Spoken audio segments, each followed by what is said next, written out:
Ellen DeGeneres had encountered guests with remarkable sensitivity and emotional intelligence throughout her decades-long career, from therapists discussing human psychology to individuals who had overcome profound trauma through compassion.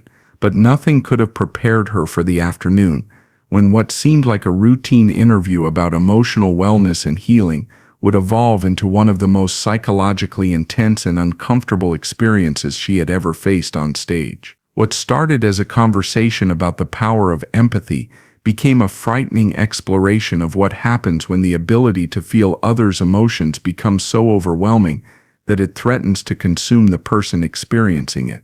It was a serene Tuesday afternoon at the Ellen Studios, and the atmosphere was calm and therapeutic as they prepared for what was scheduled to be a thoughtful episode about emotional intelligence, healing practices, and the importance of empathy in building meaningful connections. Ellen, wearing a soft mint green blazer over cream-colored pants, was looking forward to interviewing Dr. Sarah Chen, a 36-year-old clinical psychologist and researcher whose groundbreaking work in empathy training and emotional regulation had been featured in major psychological journals and wellness publications. Dr. Chen's background was both impressive and deeply personal. She held a PhD in clinical psychology from Stanford, had spent over a decade working with trauma survivors and individuals struggling with emotional regulation, and had developed innovative therapeutic techniques for helping people build healthy empathy while maintaining emotional boundaries. According to her research and preliminary materials, Dr. Chen had also overcome her own challenges with what she termed empathy overload, a condition where someone becomes so attuned to others' emotions that they lose the ability to distinguish between their own feelings and those of people around them. Our next guest has dedicated her career to understanding one of humanity's greatest gifts, our ability to feel what others feel. Ellen announced to the attentive studio audience, but her research also explores the dark side of empathy, showing us that too much emotional connection can actually be dangerous for our mental health. Her work is helping people find the balance between caring deeply and maintaining their own emotional well-being. Please welcome Dr. Sarah Chen. The audience offered warm, respectful applause as Dr. Chen walked onto the stage with careful, measured steps. She was a petite woman with long black hair pulled back in a simple ponytail, wearing a flowing navy dress that seemed chosen for comfort rather than style. What struck Ellen most was the unusual intensity in Dr. Chen's eyes, not aggressive or uncomfortable intensity, but a quality of deep attention that made Ellen feel as though she were being seen and understood at a level that was almost invasive. "Dr. Chen, welcome to the show," Ellen said warmly as they embraced briefly. Ellen noticed that Dr. Chen held the embrace just slightly longer than typical, and when they separated, Dr. Chen's eyes searched Ellen's face with what seemed like concern. "Thank you for having me, Ellen. I can sense this is going to be a very meaningful conversation," Dr. Chen replied, her voice carrying an odd breathiness, as if she were already emotionally affected by something Ellen couldn't identify. "Let's start with the concept of empathy overload. Can you explain what that means?" Dr. Chen's expression became serious as she began discussing her research. Empathy overload occurs when someone's ability to feel others' emotions becomes so intense that they lose the boundary between their own emotional experience and the emotional experiences of people around them. Instead of understanding what someone else is feeling, they actually begin feeling it as if it were their own emotion. That sounds overwhelming. How does someone develop this condition?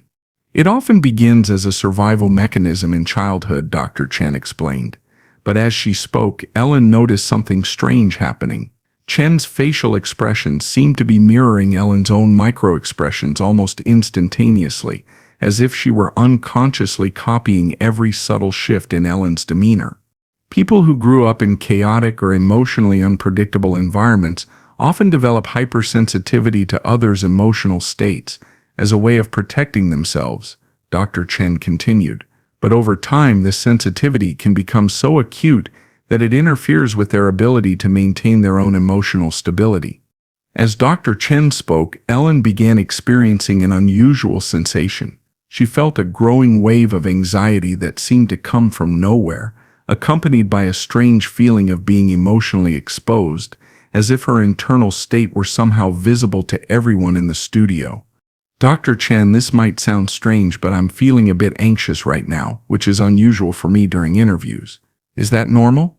Dr. Chen's eyes widened slightly, and Ellen noticed that Dr. Chen's breathing had become shallow and rapid, matching Ellen's own suddenly increased heart rate. "Ellen, I need to tell you something," Dr. Chen said, her voice trembling slightly. "I'm experiencing what you're feeling right now. Your anxiety, your sense of exposure. I'm feeling it as intensely as if it were my own emotion." Ellen felt a chill of discomfort as she processed what Dr. Chen was saying. "What do you mean you're feeling what I'm feeling?"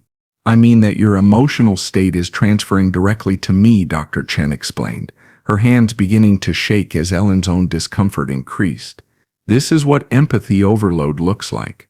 I'm not just understanding that you're anxious, I'm experiencing your exact anxiety in my own body and mind." Ellen began to feel genuinely unsettled as she realized the implications of what Dr. Chen was describing.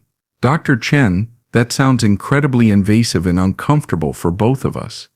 "It is," Dr. Chen agreed, tears beginning to form in her eyes as Ellen's own emotional distress amplified.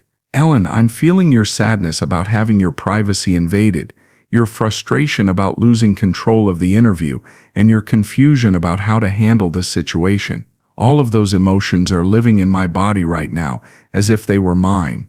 Ellen felt a surge of panic as she understood that her every emotional reaction was being experienced by Dr. Chen in real time. This is really disturbing, Dr. Chen. How do we make it stop?" "That's the challenge with empathy overload," Dr. Chen said, her voice now openly distressed as she absorbed Ellen's rising panic. "The more intense your emotional experience becomes, the more intensely I experience it. We're creating a feedback loop where your distress increases mine, which increases yours, which increases mine." Ellen turned to address the audience, many of whom were watching with expressions of fascination and concern. "Folks, I have to be honest.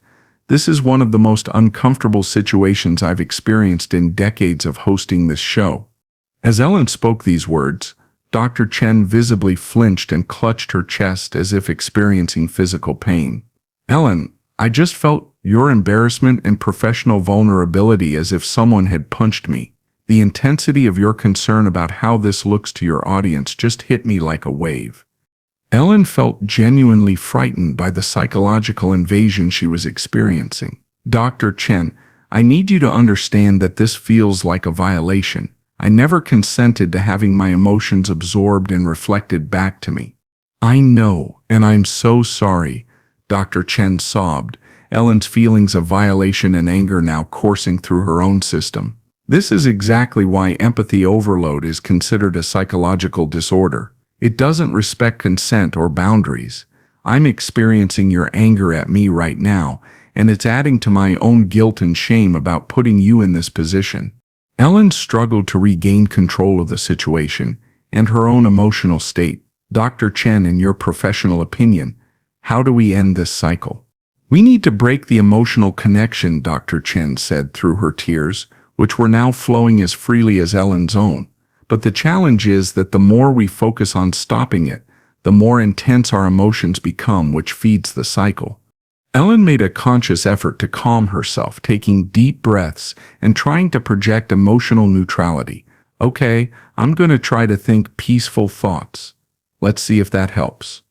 As Ellen focused on calming imagery and tried to regulate her breathing, she watched Dr. Chen's visible distress begin to subside slightly. Dr. Chen's breathing became more regular, and the tears slowed. "That's helping," Dr. Chen said with relief. "I can feel your intentional calm, and it's allowing me to find some stability." Ellen continued her deliberate emotional regulation, but found it exhausting to constantly monitor and control her internal state. "Dr. Chen, this experience is giving me a whole new understanding of what you live with. How do you function in daily life with this condition?" "With great difficulty," Dr. Chen admitted, her voice steadier now that Ellen had achieved some emotional equilibrium. I have to carefully control my environment and limit my exposure to people who are experiencing intense emotions. I can't go to movies, concerts, or crowded places where there's a lot of emotional energy. Ellen felt a deep sadness for Dr. Chen's isolated existence, then immediately worried that this sadness would trigger another empathy overload cycle. I'm trying not to feel sorry for you right now because I'm afraid it will set off the cycle again. You're right to be careful, Dr. Chen agreed.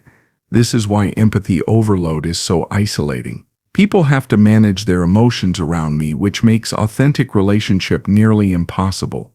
Ellen addressed the cameras with careful emotional neutrality. Dr. Chen, what would you want people to understand about the difference between healthy empathy and empathy overload? Healthy empathy allows you to understand and care about others' emotions while maintaining your own emotional integrity, Dr. Chen explained. Empathy overload erases the boundary between self and other, making it impossible to help anyone because you become overwhelmed by their experience.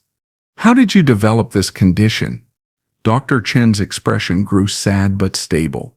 I grew up with a mother who had severe bipolar disorder. From a very young age, I learned to monitor her every emotional shift to predict and prevent her episodes. Over time, I became so attuned to others' emotional states that I lost the ability to maintain my own. Ellen felt moved by Dr. Chen's vulnerability, but worked to keep her emotional response measured. What kind of treatment helps with this condition? Intensive therapy focused on rebuilding emotional boundaries, Dr. Chen replied. I've been working for years to develop techniques for experiencing empathy without losing myself in others' emotions. Ellen made a decision that felt both compassionate and necessary. Dr. Chen, I want to help you, but I also need to protect my own emotional well-being. Is there a way we can end this interview that feels safe for both of us? Yes, Dr. Chen said with visible relief. If you can maintain emotional neutrality for just a few more minutes, I can use some grounding techniques to disconnect from your emotional field.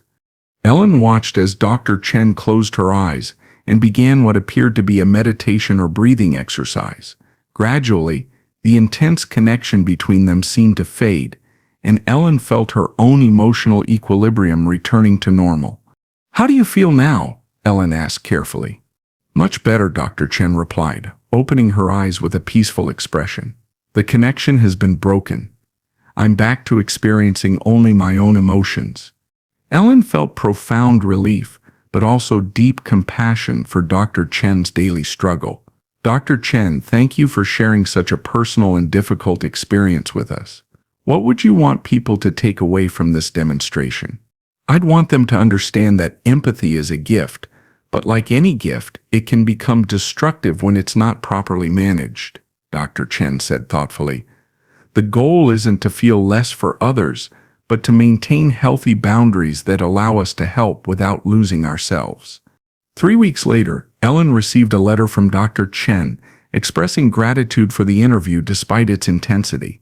Chen wrote that the experience had helped her understand the importance of preparing guests and audiences for demonstrations of empathy overload, and that she had developed better protocols for managing the condition in public settings.